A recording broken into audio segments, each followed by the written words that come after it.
Hello बच्चों, आज हम लोग कोनिक सेक्शंस की पढ़ाई में इलिप्स हाइपरबोला का क्वेश्चंस प्रैक्टिस करेंगे, जिससे कि आपको कॉन्फिडेंस आए मेंस के क्वेश्चंस करने में। इलिप्स हाइपरबोला के अंदर क्या होता है कि आपको जो बेसिक उसकी ज्योमेट्री है, उसकी डिटेल्स, कोऑर्डिनेट्स, लेटर सेक्टम, डायरेक्ट्रिसेस, ये सब ढंग से याद होना चाहिए, क्योंकि इसी से रिलेटेड क्वेश्चन ज़्यादातर मेंस में आ रहे हैं, है ना।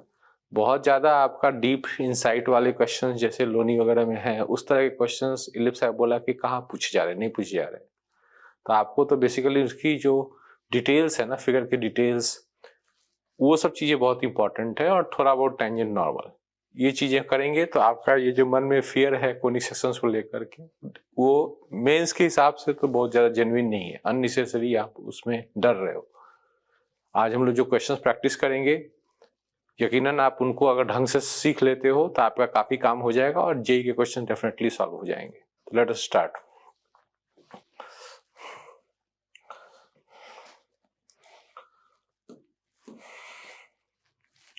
तो पहला क्वेश्चन देखो क्या है। इलिप्स के अंदर ज्योमेट्री से रिलेटेड ही है। इलिप्स की एक इलिप्स है हमारे पास जिसमें ए बी से बड़ा है ना। इसका मतलब है कि इस तरह का हॉरिजॉन्टल डायरेक्शन में लंबा बनाएंगे हम लोग, ठीक है। ये ए हो गया, ये बी हो गया, राइट। फिर एक और इलिप्स है which touches the ends of major axis of E1 and the foci of E1 E2 are the end points of major axis of E1। अच्छा, ये जो end points है ना, ये सेकेंड के फोकस है, सेकेंड इलिप्स के, है ना। तो यहाँ पे टच कर रहे हैं तो ऑब्वियस है वैसे जा रहा होगा, ऐसे इस टाइप से, ठीक है ना, इस टाइप से जा रहा होगा। इसके अंदर केवल चेंजेस क्या है, इसका तो एक्स कोऑर्डिनेट के हिसाब से तो ये ए यूज हो जाएगा हमारा। ये मान लो कैपिटल बी कर लेता हूँ, ये नया होगा, ये स्मॉल बी है इसके लिए, पुराने वाले के लिए, इसके लिए ये E2 है और ये E1 है, ठीक है ना। अब इनों के अंदर विशेष बात क्या दी गई है कि इसकी इसेंट्रिटी सेम है दोनों की। तो व्हाट अबाउट द इसेंट्रिटी, उसकी वैल्यू बतानी है ना। तो सबसे पहले देखो क्या क्या चीजें आप नोटिस कर रहे हो। एक तो ये देख रहे हो कि जो इक्वेशन हम लोग लिखेंगे सेकेंड इलिप्स का, वो हम लोग ऐसे लिखेंगे। ये बी मैंने चेंज किया है उसका इस तरह से, ठीक है। और जो इसका जो ये कोऑर्डिनेट है फोकस का, आप पता लगाओ कितना होगा। वो 0,b है हमारे हिसाब से, और इसके हिसाब से फोकल डिस्टेंस के हिसाब से इसका जैसे मान लो b है, ई सेंसिटिविटी दोनों का सेम है, इसलिए ई मैं यूज कर सकता हूँ। तो b जो होगा ये इसका फोकल डिस्टेंस हुआ, यहाँ से यहाँ तक, सेंटर से ऑरिजिन से वहां तक का डिस्टेंस हुआ, है ना। तो ये OS डिस्टेंस है। ये डिस्टेंस किसके बराबर है, स्मॉल b के बराबर है, क्योंकि यही कोऑर्डिनेट्स बताया गया कि यहाँ और यहाँ फोकस सिमेट्रिकल है, तो दोनों की बात नहीं करना, एक ही काफी है हमारे, ठीक है। तो ये जानकारी हमारे पास खास करके है। और इसेंट्रिटी के बारे में आप क्या जानते हो, इसेंट्रिटी के बारे में ये जानते हो कि ई स्क्वायर आप निकालते हो तो 1 minus B square by A square first ellipse का भी निकालोगे। सिंस इसेंट्रिटी सेम है तो इसका भी निकालोगे आप ऐसे, ठीक है ना। तो इसके हिसाब से क्या पता चला, सॉरी ये गलत लिख दिया मैंने, इसका मेजर एक्सिस माइनर एक्सिस उल्टा लिखना होता है। तो इसको आप लिखोगे, ये उसका माइनर एक्सिस हो जाएगा और ये लंबा होने के कारण से ये मेजर एक्सिस हो जाएगा, ठीक है, ऐसे, ठीक है। अब इन दोनों को इक्वेट करके देखो क्या हुआ, B square is equal to A का पावर 4 हो गया, ठीक है ना। अब आप और क्या जानते हो, यहां से आप स्मॉल बी के टर्म्स में जा सकते हो कैपिटल बी को लेकर के, है ना। तो कैपिटल बी कितना हो जाएगा, स्मॉल बी बाई ई। तो इसके हिसाब से कितना लिखेंगे हम लोग, स्मॉल बी बाई ई, तो B square by E square हो जाएगा ये, ठीक है। और आप देखो b बाई ए का power 4 equal to E square आ गया, ठीक है। अब b बाई ए का स्क्वायर को आप क्या लिख सकते हो, इस रिलेशनशिप से वापस चेक करो, B square by A square को क्या लिख सकते हो आप, 1 माइनस ई स्क्वायर का whole square, 1 minus E square का होल स्क्वायर, ठीक है, इक्वल टू ई स्क्वायर, ठीक है। अब यहां से आप क्या करोगे, 1 माइनस ई स्क्वायर को ई लिखोगे, प्लस माइनस ई लिख सकते हो, लेकिन अननेसेसरी दो केस सॉल्व करने की जरूरत नहीं पड़ेगी मुझे लगता है, क्योंकि ये चीज समझो 1 माइनस ई स्क्वायर जो है ना पॉजिटिव होता है because of eccentricity of ellipse being less than 1, तो माइनस ई क्यों लिखेंगे हम, है ना।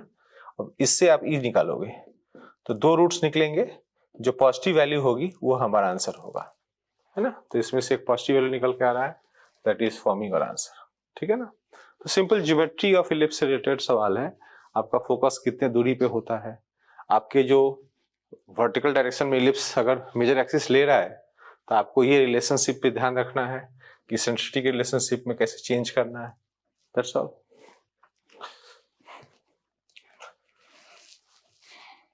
Let the maximum area of the triangle that can be described in ellipse having one of the vertices at one of the major axis of the ellipse and one side parallel to the y-axis. Okay. तो ऐसी geometry ये लोग ले रहे हैं कि ellipse ले रहे हैं इस तरह से, और मान लीजिए एक पॉइंट यहाँ ले लिया और एक यहाँ ले लिया, यहाँ ले लिया, इस तरह की ज्योमेट्री हम सिमेट्रिकल रहेगा फिगर। अगर आपको मैक्सिमम लेना है तो आप जानते हो कि सिमेट्री होता है चीजों में। तो ये पॉइंट आपका ऑलरेडी यूज करना है 1,0, है ना, जो कि एक end of the major axis है, और बाकी ये दो कोऑर्डिनेट सी और बी हम लोग एक डबल ऑर्डिनेट पे लेंगे, ठीक है ना।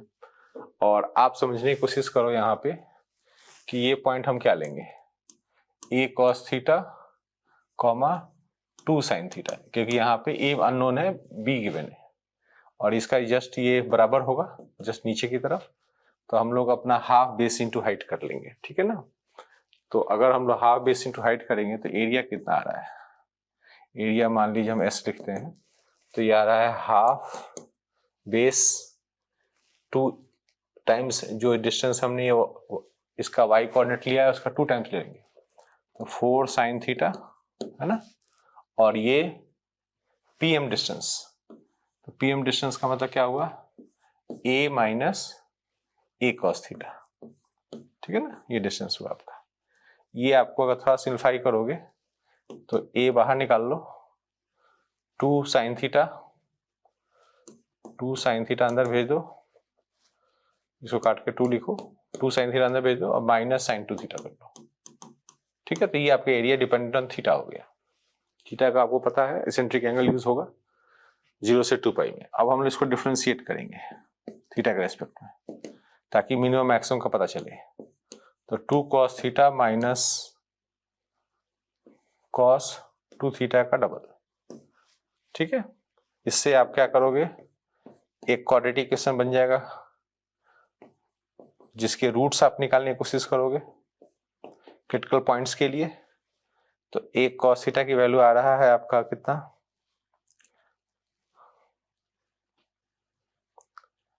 cos थीटा का एक वैल्यू आ रहा है आपका 1, जिससे थीटा 0 आएगा। थीटा 0 होने से तो गड़बड़ हो जाएगा, थीटा 0 होने का मतलब हम वापस पी पॉइंट पे आ गए तो उससे शायद 0 मिनिमम वैल्यू मिल रहा होगा, तो वो हमारे काम का नहीं है। लॉजिकली हमारे एक थीटा का और आ रहा है -1/2, this is working for us. आप उसको चेक कर सकते हो, इसे थ्रू थीटा हम 2π/3 ले सकते हैं, और भी एंगल ले सकते हैं, नीचे जा सकते हैं ये वाला, लेकिन अपने को काफी है। ऊपर की तरफ सेकंड क्वाड्रेंट में 2π/3 ले सकते हैं, that is enough for us.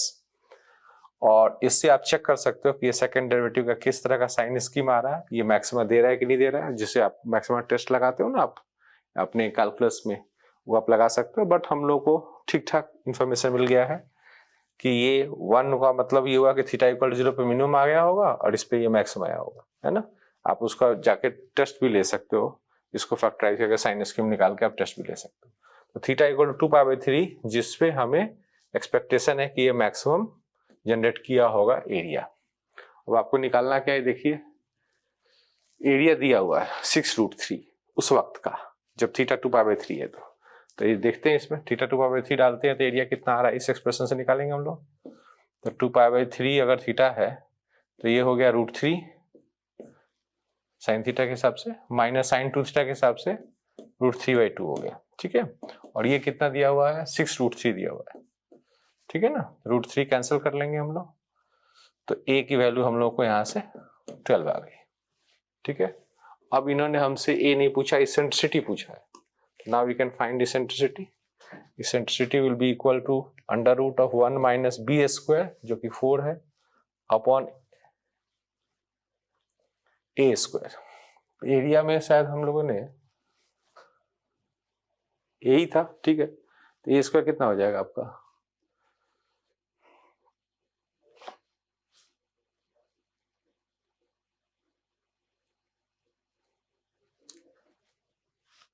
S जो है आपका, एरिया जो था आपका कितना था, 2π/3 के हिसाब से हमने सॉल्व किया। अच्छा यहाँ पे थोड़ा गड़बड़ हो गया है, 2π/3 यहाँ डालेंगे हम लोग यहाँ पे, तो ये 4π/3 होगा, और 4π/3 के हिसाब से ये माइनस प्लस हो जाएगा। ओके, तो इससे हम लोगों को ये ए इतना नहीं आएगा, ए चेंज हो रहा है, ए की वैल्यू आ रहा है 6 × 2/3, दैट मीन्स ए का वैल्यू 4 आ रहा है, we are getting A as 4, ठीक है ना। तो आप यहाँ पे लिखेंगे b² / a², ठीक है। तो इससे कितना तैयार हो रहा है ये डेटा, √1 - 1/4, दैट इज √3/2, ठीक है ना। तो वहां पे एक माइनस का प्लस लगाना होगा, क्योंकि ये 4/3 हो जाएगा 2θ एंगल से, तो नेट आंसर आपका √3/2 आ जाएगा, ठीक है। थोड़ी कैलकुलेशंस आती हैं इसके अंदर, वो आपको थोड़ा ध्यान रखना पड़ेगा। Coordinates of vertices BC of a triangle are this and this. अब हम लोग को ये देखना पड़ेगा कि इसका क्या मतलब होता है। ये थोड़ा SOT से इंस्पायर्ड क्वेश्चन है। अगर हम इसको कॉट में ले लें तो cot B/2 cot C/2 आएगा, ठीक है ना। अगर आपने SOT में देखा होगा कॉट का फॉर्मूला, तो ट्रायंगल के अगर हम सिंबल्स यूज करते हैं तो SS - B अपॉन डेल्टा होता है, SS - C अपॉन डेल्टा होता है ना। अब आप समझो, आपका अगर मान लिया जाए डेल्टा का स्क्वायर का एक्सप्रेशन लिखो तो SS - A, S - B, S - C आता है ना।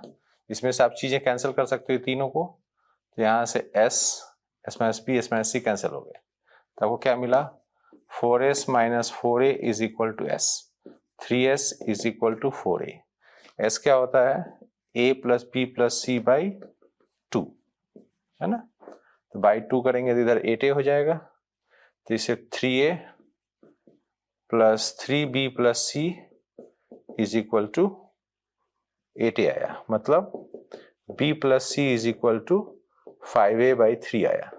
नाउ इसमें खास बात क्या है कि जैसे ये जो ट्रायंगल बन रहा था जिसमें बेस ये लोग 2,0 और 8,0 पे ले रहे थे, वहां पे आप खास बात नोटिस करो कि आपका बेस BC का लेंथ पता है, that means you no A is how much, 6।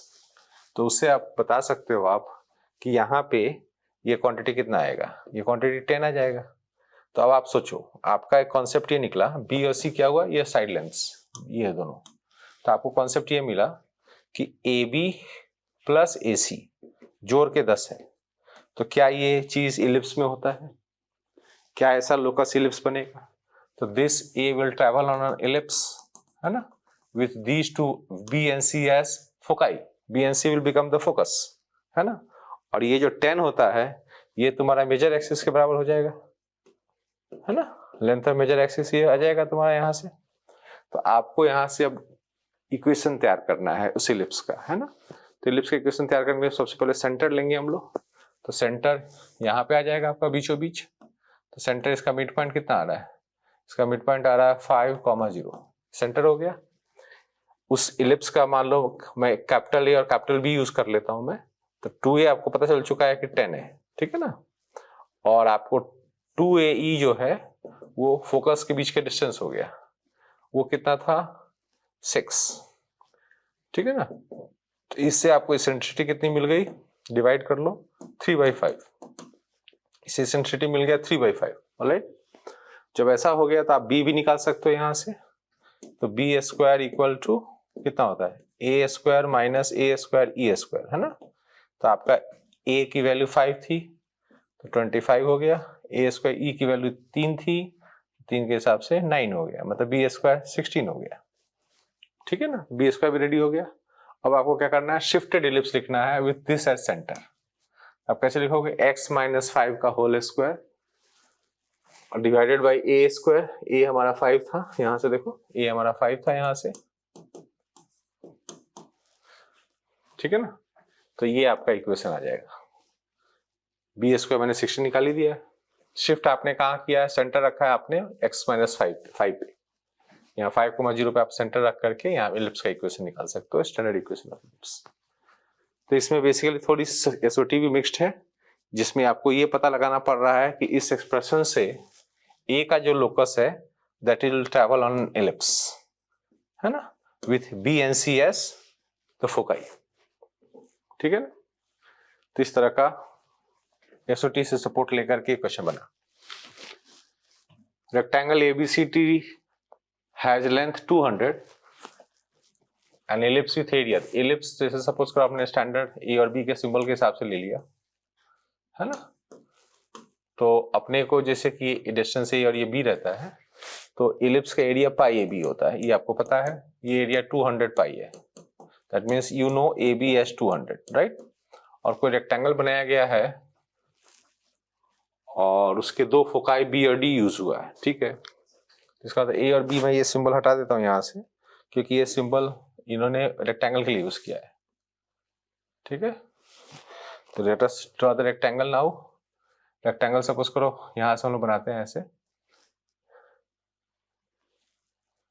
इस तरह से रेक्टेंगल बनाते हैं जिसके दो वर्टिसेस यहाँ पे हैं फोकस पे, बी और डी को फोकस बताया गया है, और इस तरह से ए और सी बन गया होगा, ठीक है ना। तो ये रेक्टेंगल है, ठीक है ना। अब इस रेक्टेंगल में खास बात आप नोटिस करो कि जो दोनों साइड लेंथ्स हैं, मान लीजिए इनका साइड लेंथ मान लीजिए हम लिखते हैं पी और क्यू, ठीक है।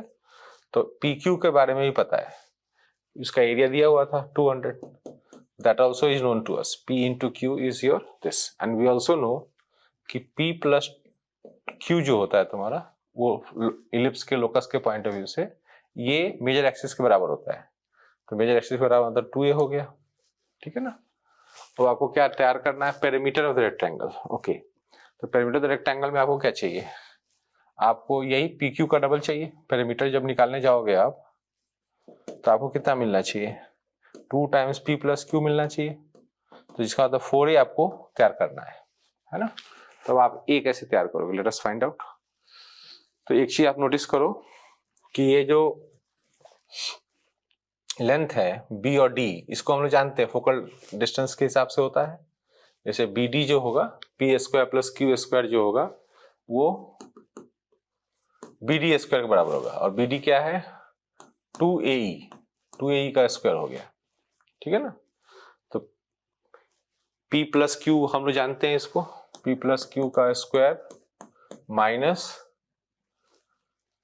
2pq equal to 4a square e square हो गया, ठीक है ना। अब p प्लस क्यू का आप क्या लिखोगे 2a, तो 4a स्क्वायर ये हो गया, और ये लिखोगे आप 2 इंटू 200, pq दिया हुआ है तो ये 400 हो गया, is equal to 4a square e square, ठीक है। इससे आप क्या तैयार कर सकते हो, 4a स्क्वायर कॉमन ले लो आप, 4 इनफैक्ट कैंसिल भी किया जा सकता है, 4a स्क्वायर कॉमन ले लो, 1 minus e square is equal to 400, ठीक है ना। तो ये हो गया b स्क्वायर बेसिकली, तो b स्क्वायर 4 कैंसिल करके 100 हो जाएगा, तो इसका b के वैल्यू निकल गया 10, b के वैल्यू निकल गया 10, ठीक है। तो b के वैल्यू अगर 10 निकल गया और a भी हमारे पास 200 था, तो a का मतलब वैल्यू हो गया 20, a का वैल्यू हो गया 20, तो a और b हमारा पता चल गया है, और उसमें से हमें जवाब किस चीज का लिखना है, 4a लिखना है। तो आंसर कितना हो जाएगा, 4a के हिसाब से 80 हो जाएगा।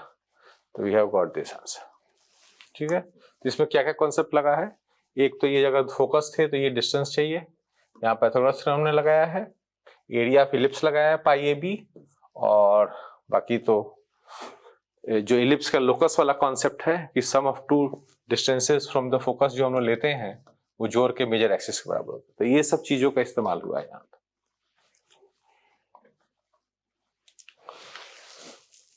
Consider the equation of the ellipse. A parabola is such that its vertex is at the lowest point of the ellipse. Okay.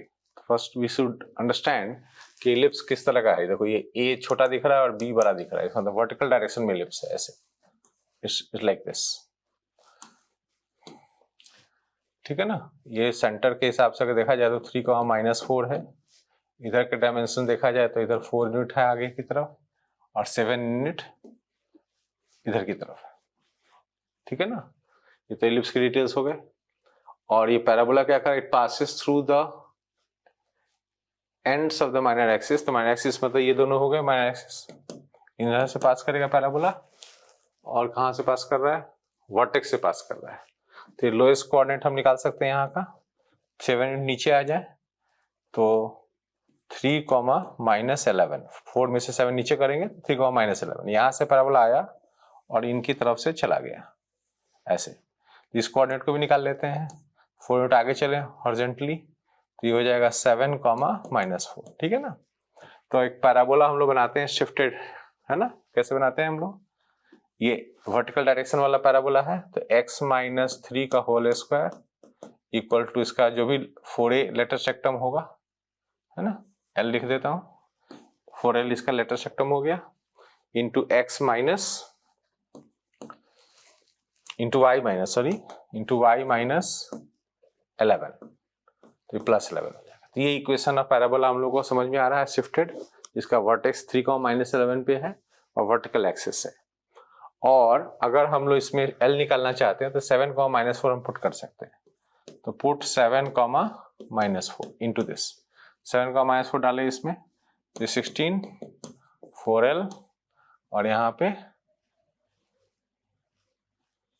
-4 + 11 7 आ गया, ठीक है ना। तो इसका मतलब आपको 4L का वैल्यू पता चल गया 16/7, ठीक है ना। तो आप इस इक्वेशन वापस रख लो, x - 3 का स्क्वायर इक्वल टू 16/7 y + 11, ठीक है ना।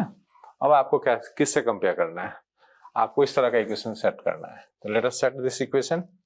ठीक लग रहा है, 7x - 3 का होल स्क्वायर 16y, और यहां से आप देखो एक टर्म दिख रहा है, इस टर्म को इधर ही लेफ्ट में ले आते हैं, 16 × 11, ठीक है ना। अब इससे कंपेयर करके बताओ आप, a कितना दिख रहा है, a आपको 7 दिख रहा है ना, h आपको 3 दिख रहा है, और k आपका जो इसमें माइनस साइन एडजस्टेड है, तो 16 × 11 कितना होता है, 176, ठीक है ना। अब आप तीनों को जोड़ लो for the answer a + h + k, तो आपको 186 आ जाए, ठीक है ये बात। तो मेनली इसमें ज्योमेट्री सिंपल लगा हुआ है कि आपको इलिप्स के अंदर जो डिमेंशंस होते हैं वो समझ लें, पैराबोला का जो फॉर्मेशन है वो शिफ्टेड फॉर्म में कैसा होता है वो देख लें, and that's all.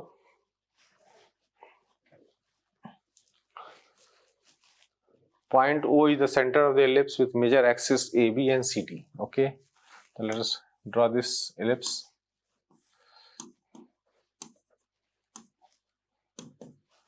F is one of the focus. तो मान लीजिए राइट साइड वाले को ले लेता हूं मैं, OF is equal to 6. Okay, and the diameter of the inscribed circle of triangle OCF. ये देखो ये ट्रायंगल है, ठीक है, राइट एंगल ट्रायंगल दिख रहा है OCF, उसके डायमीटर की बात होती है, डायमीटर छोड़ उसका रेडियस पकड़ो, रेडियस उसका 1 है, diameter of the inscribed circle. अब आप समझो बात को, आपको ज्योमेट्रिकली पता होना चाहिए एसओटी के हिसाब से कि इंस्क्राइब्ड सर्कल का रेडियस कैसे निकालते हैं हम लोग, तो डेल्टा अपॉन एस, मतलब जो एरिया ऑफ ट्रायंगल होगा वो लेंगे और पेरीमीटर लेंगे, है ना।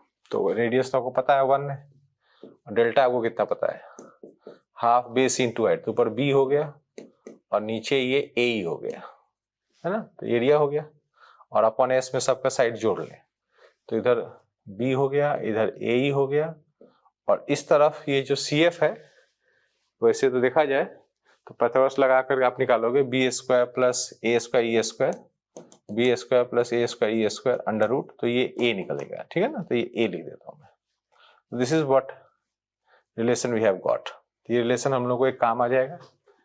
अब आपको निकालना क्या है, इसमें आपको दो चीज दिया था, एक तो OF दिया था, तो OF 6 था, तो OF का मतलब आपको A ही पता है कि 6 है, ठीक है, एक जानकारी ये हो गया। तो यही अगर 6 पता है तो यहां से हम लोग कुछ निकाल सकते हैं, B + 6 + A is equal to 3B, यहां से निकल जाएगा कुछ रिलेशन, तो आपको यहां से निकल के आ रहा है कि 6 + A is equal to 2B, ये रिलेशन एक आया हमारे पास, ठीक है। और एक रिलेशन यहाँ पे है A = 6, है ना, तो हम लोग को पता है B² = A² - A² E² होता है, तो B के जगह पे आप रख लो 6 + A/2 whole square is equal to A² minus A² E² तो पता ही है, ये 36 लिख लें, ठीक है। अब इस इक्वेशन से हम लोग सॉल्व कर लेंगे अपने a के values. 36 plus A square plus 12a is equal to 4a square minus 4 into 36। ठीक है, तो 3a स्क्वायर माइनस 12a और उस तरफ से minus 5 into 36 is equal to 0। ठीक है ना, 3 मैं कैंसिल कर सकता हूँ, a square minus 4a minus 60 equal to 0। तो यहाँ से आपका a आ जाएगा। ठीक है ना, और b फिर यहाँ से आ जाएगा, और फाइनली आपको क्या कैलकुलेट करना है, ab into C D, this is 4ab, तो आपको 4ab निकालना है। तो ठीक है, यहाँ से a निकाल लेना आप, और यहाँ से b निकाल लेना और वहां पे रख देना, आपका आंसर आ जाएगा। ठीक है।